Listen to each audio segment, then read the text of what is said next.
Bonsoir, les titres de ce journal. Le Premier ministre Dr Ibrahima Kassori Fofana a lancé ce jeudi l'ouverture de l'atelier sur la réalisation d'un répertoire opérationnel africain des métiers, un atelier dont le but est la parfaite maîtrise du marché du travail, surtout en agro-business.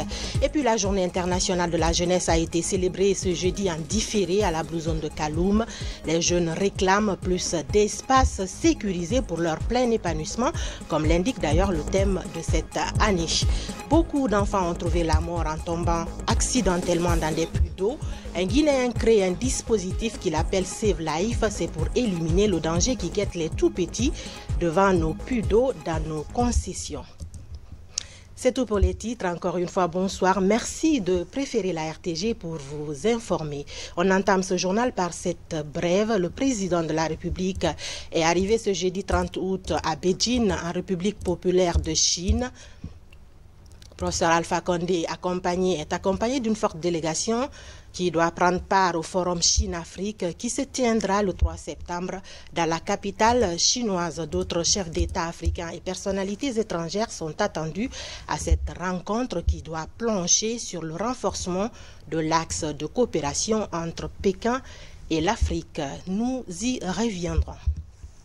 Agro-business, comment maîtriser le marché du travail? Le Premier ministre Dr Ibrahima Kassori Fofana lance ici à Conakry les travaux de réalisation d'un répertoire opérationnel africain des métiers, un important élément de compréhension des aptitudes et des qualifications pour une employabilité maîtrisée des jeunes.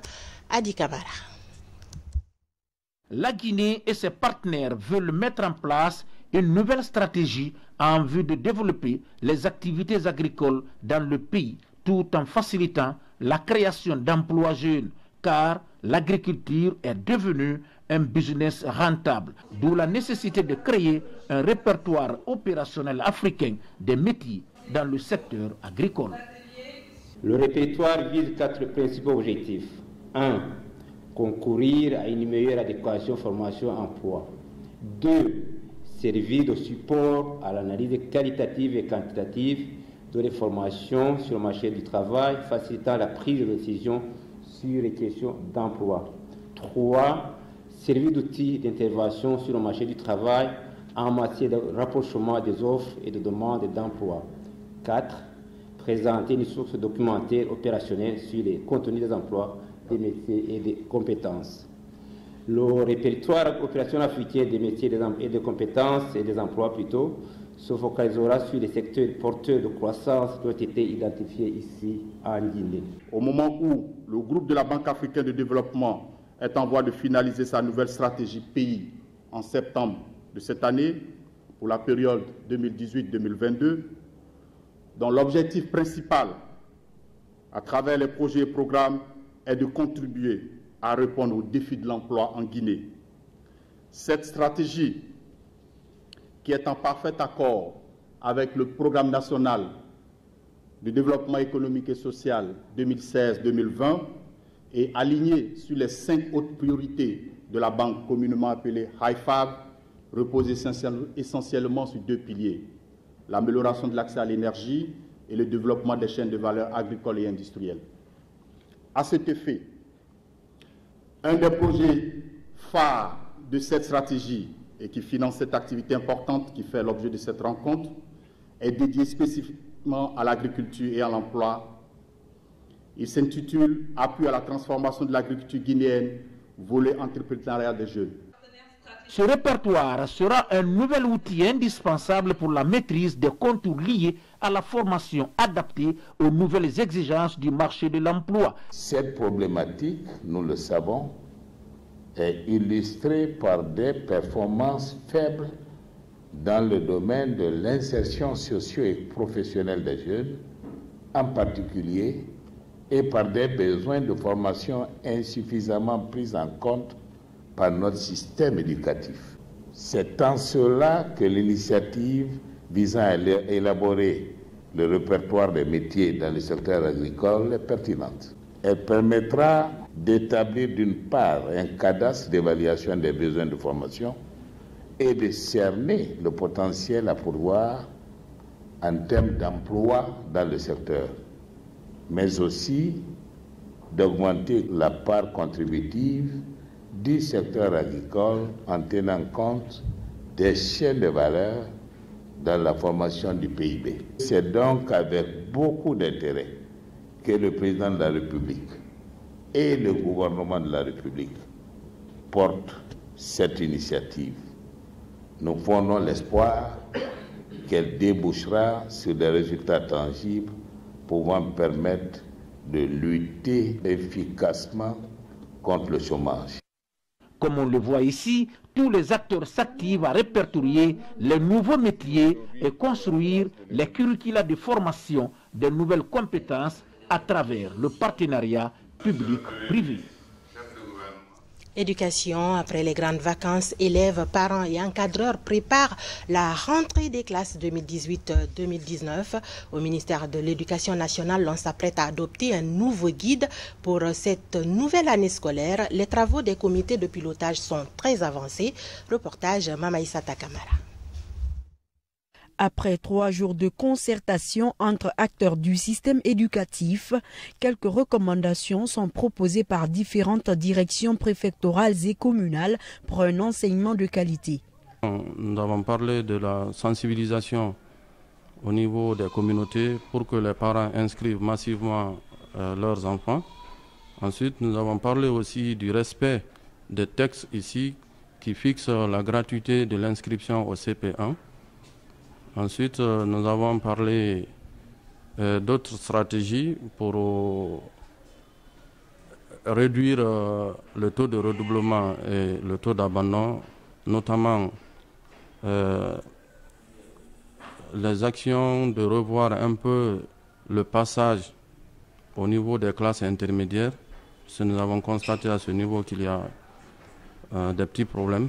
Nous pensons que pour avoir une qualité, c'est-à-dire un enseignement de qualité, il vaut mieux les enseignants qui sont en place, chercher à les encourager, les enseignants qui viendront, chercher à les motiver, et les milieux qui ne détiennent pas d'enseignants en attendant, puisque c'est un problème de contexte global, chercher à utiliser des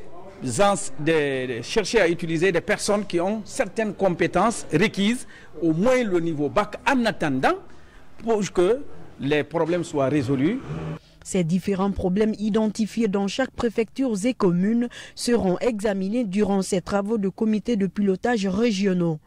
Des rapports qui seront soumis aux autorités de l'éducation au cours d'une session nationale afin d'obtenir un document qui va servir de guide pour la prochaine rentrée scolaire.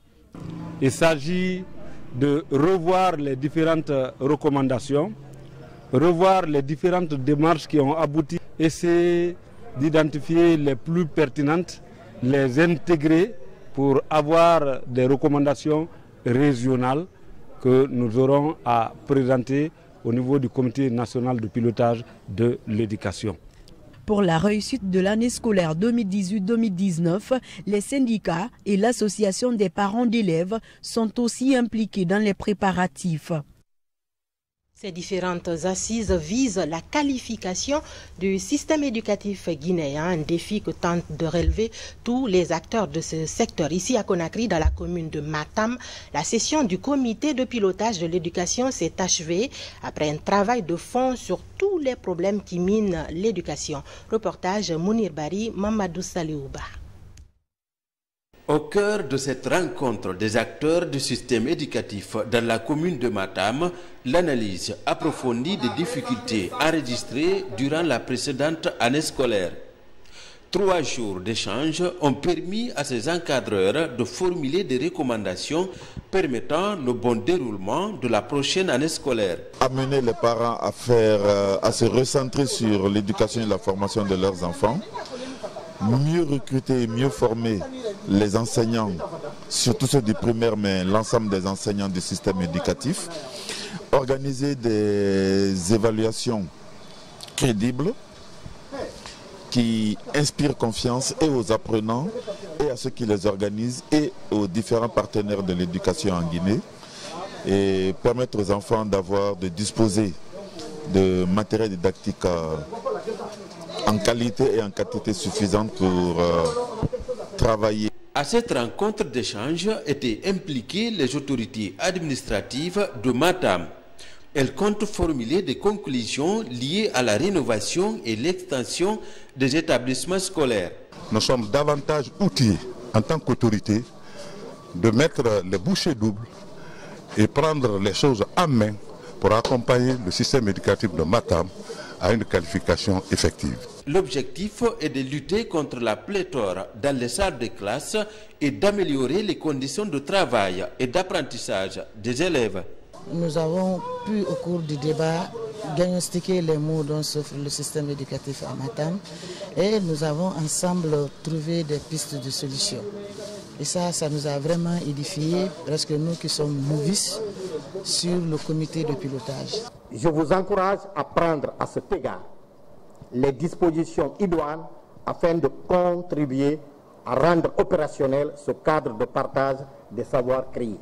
Les recommandations des travaux du comité communal du système éducatif feront l'objet d'une analyse approfondie durant la rencontre du comité régional de l'éducation de la ville de Conakry. Parlons à présent de la Journée internationale de la jeunesse que la Guinée a célébrée ce jeudi en différé. Avec 1,8 milliard de personnes âgées de 10 à 24 ans, le monde n'a jamais compté autant de jeunes qu'aujourd'hui selon les spécialistes. Mais près d'un jeune sur 10 vit dans des zones de conflit, d'où le thème de cette année, espace sécurisé pour les jeunes pour leur permettre de mieux s'exprimer. Fatima Diallo. Célébrer le potentiel des jeunes en tant que partenaire de la société est l'un des objectifs visés par la commémoration de la Journée internationale de la jeunesse. À Conakry, depuis le 12 août dernier, date du lancement de cette journée par le ministre de la Jeunesse et de l'Emploi des jeunes, de nombreuses activités ont été menées dans l'intérêt des jeunes. À travers ces espaces sécurisés, la problématique de la jeunesse pourra être bien prise en charge.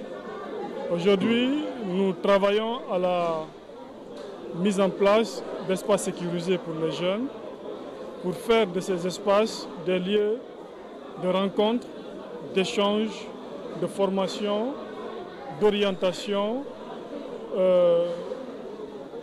d'épanouissement,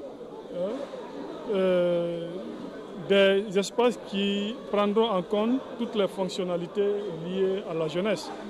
C'est pour cela que ce thème a été choisi pour la célébration du 18e anniversaire de la Journée internationale de la jeunesse.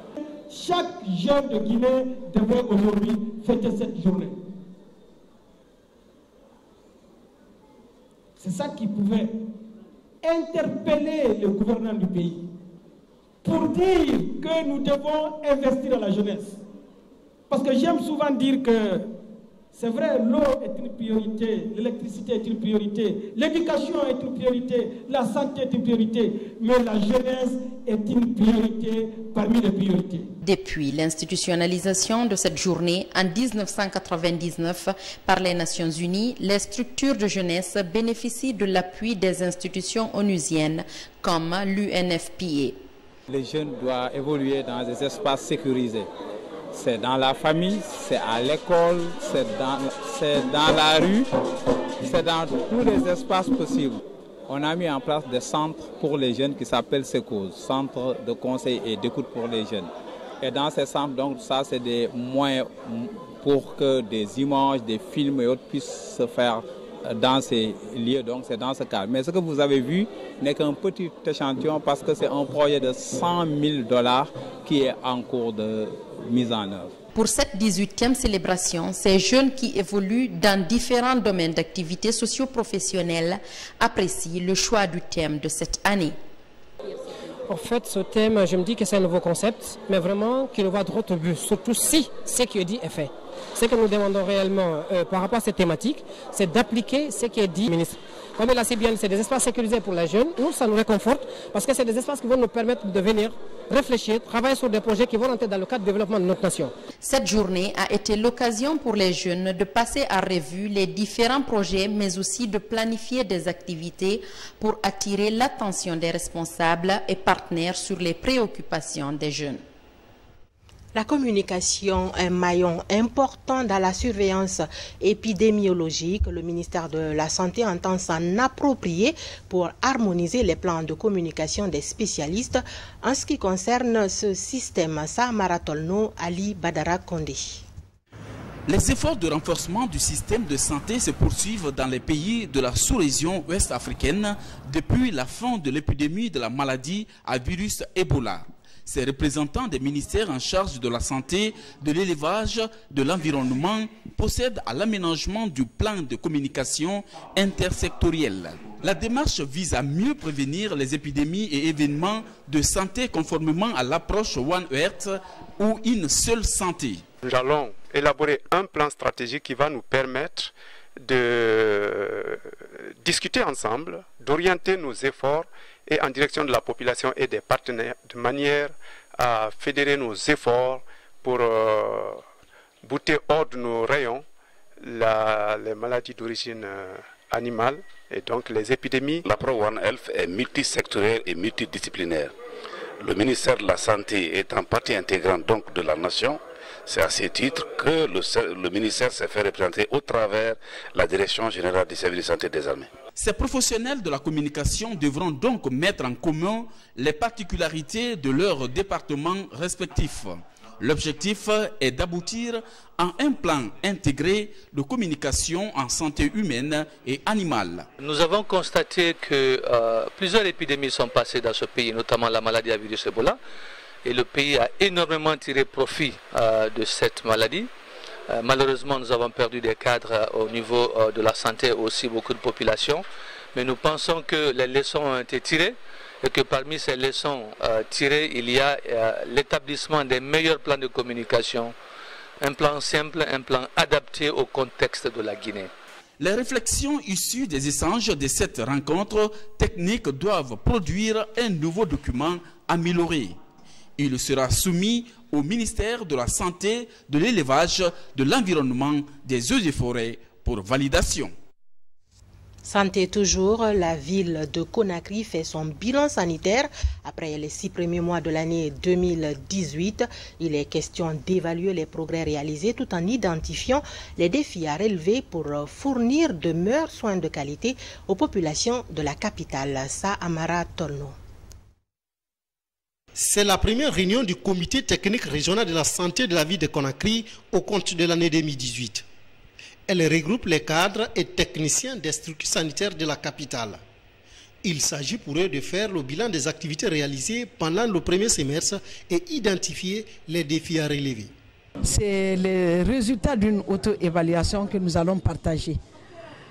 Ça permet à chaque structure de se situer par rapport à sa planification. Ce qu'il a fait planifier au courant de l'année 2018, nous sommes à la fin du semestre. Qu'est-ce qui a été fait au niveau des services d'encadrement? Qu'est-ce qui reste à faire? À tour de rôle, les gestionnaires des établissements sanitaires de Conakry présentent les résultats des différentes activités menées dans leurs structures respectives. Les résultats qui révèlent une amélioration de la qualité des services, comme le cas du CMC de Matam. Une avancée malgré quelques difficultés.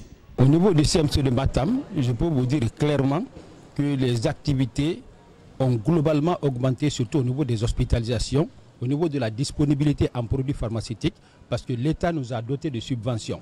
Et lorsqu'on fait même, on compare même la période du monitorage là avec la période précédente, c'est-à-dire le premier semestre 2017, on se rend compte qu'il y a eu une évolution très importante de la disponibilité en médicaments, du niveau des hospitaliers, de l'utilisation en fait de notre CMC.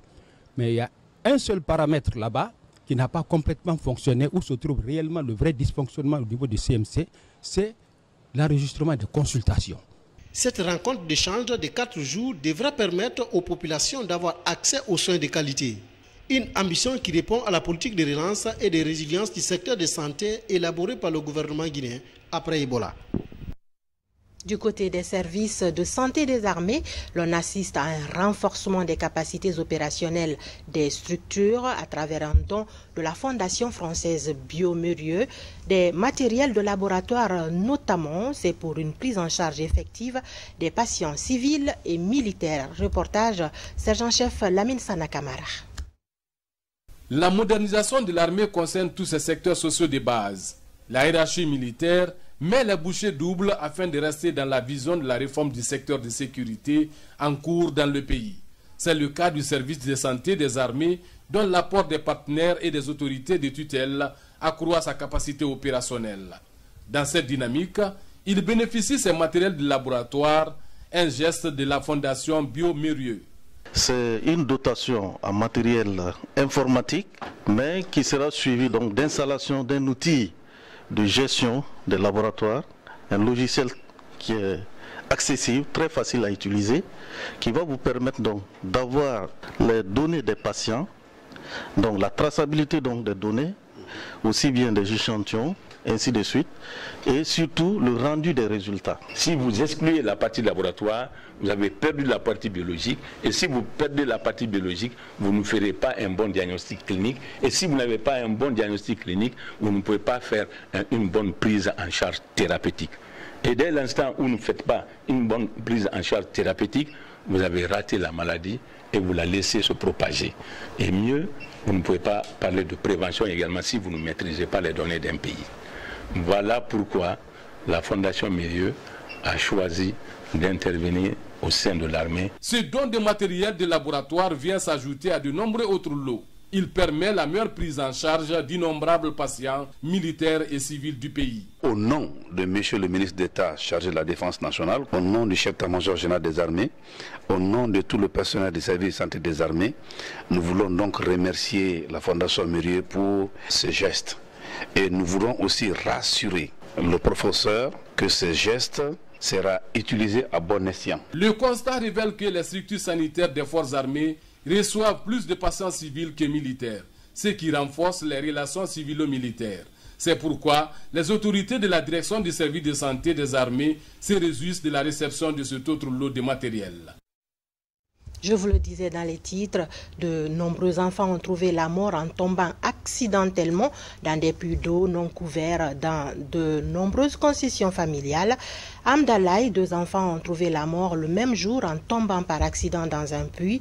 Depuis ce triste moment, Tierno Mamadouba, un des voisins, a trouvé une option. Il a créé un dispositif qu'il a appelé Save Life, entendez sauver la vie. Suivez ce reportage de Mohamed Seyar Souma.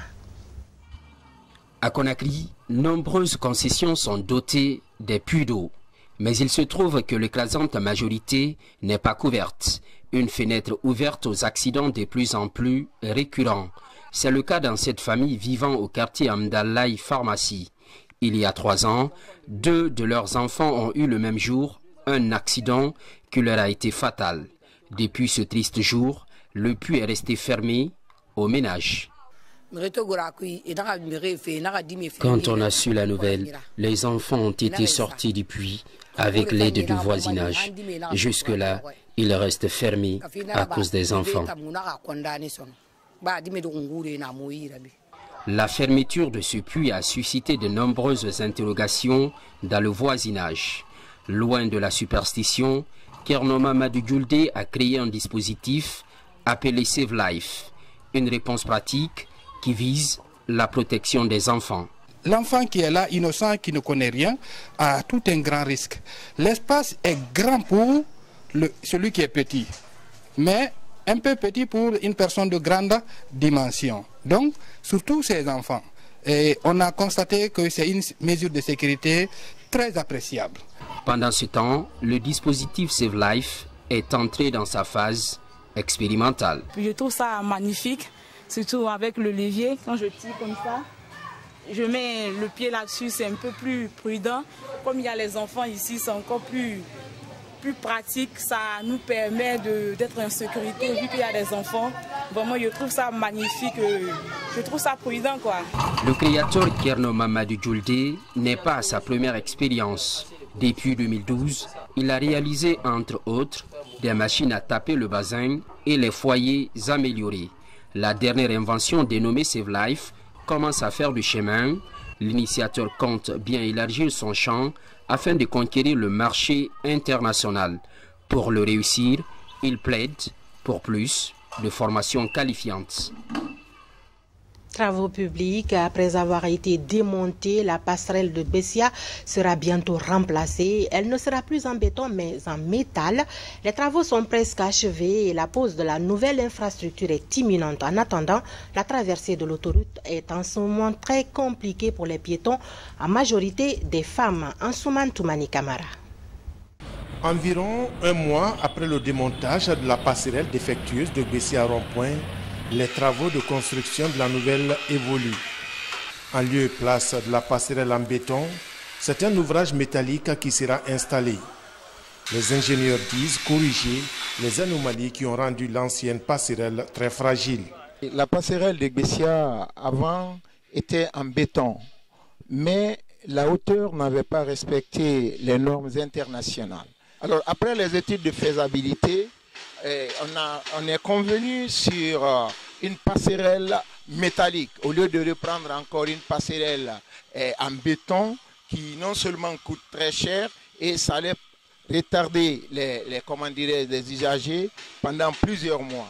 C'est pourquoi nous sommes venus pour confectionner une nouvelle passerelle en métallique qui doit non seulement tenir compte de la dilatation des solides, mais également des principes qui régissent les matériaux de résistance. En attendant le montage de la nouvelle passerelle métallique, la police routière déploie ses agents pour faciliter la traversée des citoyens sur l'autoroute. Avant, on constatait assez d'accidents ici. Aujourd'hui, grâce au gouvernement qui a eu cette bonne idée pour enlever cette passerelle parce qu'elle était déjà vieillissante. Depuis cette démolition, on a placé 2 brigades ici, de 6 heures pour 15 heures, de 15 heures pour 22 heures. Et le trafic précisément 6 heures pour 10 heures, vous voyez l'engouement, comment ça se passe. Le non-respect de ces horaires par les agents de la sécurité routière expose souvent les passants à des risques. Avec le niveau élevé du terre-plein, les passants, en majorité des femmes, ont un exercice difficile à faire. De part et d'autre de la passerelle, il y a des marchés. C'est pourquoi nous nous réjouissons de l'anticipation du gouvernement à changer l'ancienne passerelle. Non loin, entre Bessia, Kondebouni et Bonfille, ce sont des jeunes de ces quartiers qui s'organisent pour réguler la circulation.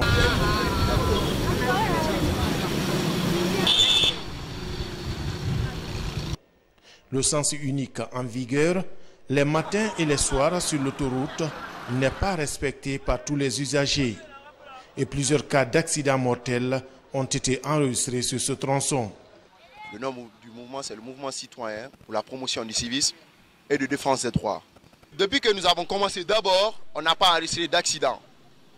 Ça fait 4 mois de cela, il n'y a pas eu d'accident. Même un chat ou un chien n'a été accidenté ici depuis que nous avons commencé. L'installation d'une passerelle à Dabondi sur l'autoroute pourrait aussi réduire le nombre d'accidents à ces endroits. Un souhait exprimé par le chef de quartier de Dabondi.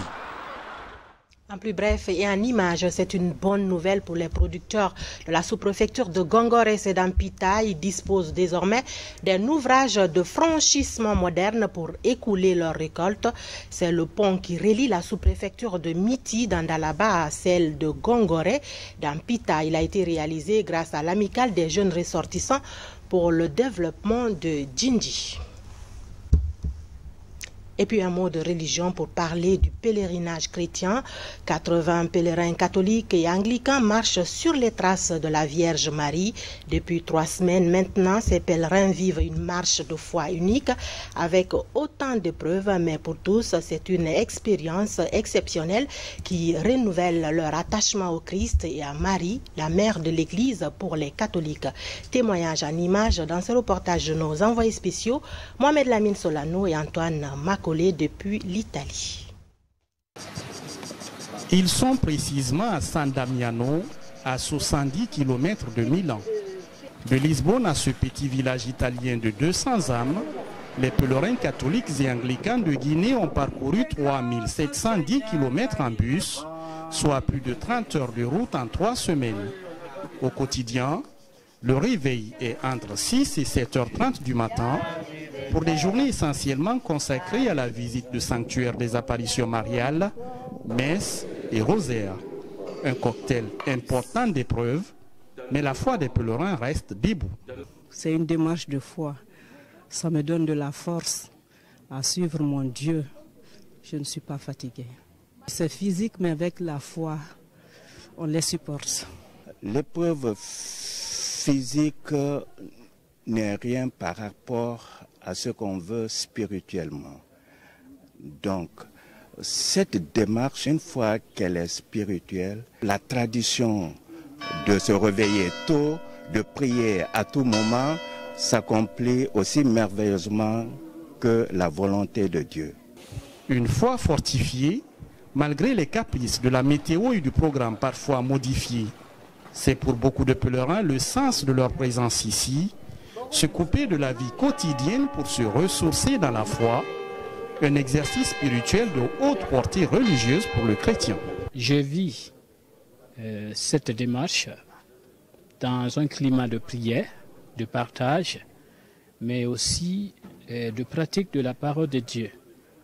Dans les messes de chaque jour, avec nos aînés et mes confrères prêtres, en participant à l'Eucharistie, je fais l'effort par tant de manières pour imiter la vie des saints, cette vie qui leur a permis d'avoir un amour plus brûlant pour Dieu. Ce vendredi, les pèlerins chrétiens quittent San Damiano pour Assise, 540 km à parcourir pour 7 heures de route. Il leur restera 240 km à faire pour allier Rome, la capitale de la foi chrétienne, où une audience avec le pape François est annoncée pour le 5 septembre. Ça pourrait requinquer chacun des pèlerins avant de regagner Conakry quelques heures après. Ici, tous le croient. L'actualité internationale en plus bref, Thierno Ousmane Diallo nous amène tout d'abord en Birmanie où de fortes pluies ont causé des dégâts, en Espagne ensuite où des manifestants sont sortis pour dénoncer le tourisme de masse. Vous suivrez également l'indignation soulevée après la mort d'espèces animales protégées, les rhinocéros notamment au Kenya. Suivi.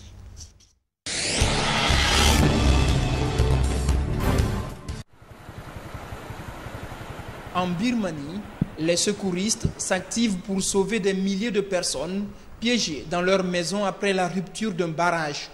La rupture d'une large portion du barrage Swar Chong hier matin est due, selon les autorités, aux pluies de la mousson qui ont endommagé le système d'évacuation de ce barrage.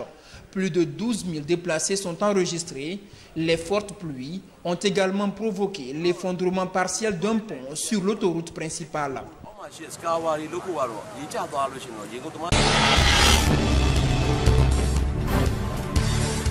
Au large de la baie de Seine, pêcheurs français et britanniques s'affrontent autour de la coquille Saint-Jacques. Mardi dernier, des bateaux normands ont cherché à faire fuir des Britanniques d'un gisement de coquilles qu'ils tentent de préserver. La raison du litige, des réglementations différentes pour les pêcheurs des deux pays. Les Normands n'ont le droit de pêcher la coquille que du 1er octobre au 15 mai, tandis que les Britanniques n'ont pas de date imposée.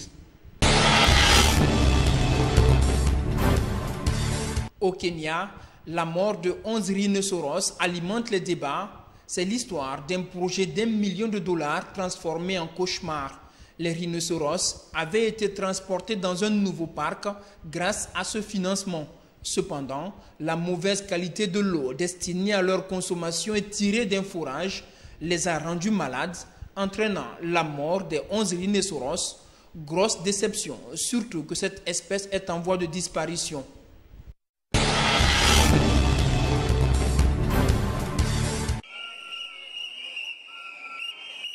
Fatigués de la saturation touristique, des dégradations, incivilités et de l'insécurité, environ 500 personnes manifestent dans le quartier côtier de la Barceloneta à Barcelone contre le tourisme de masse.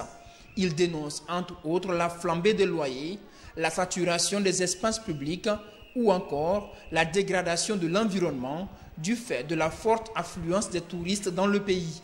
En 2016, par exemple, l'Espagne a accueilli plus de 75 millions de touristes.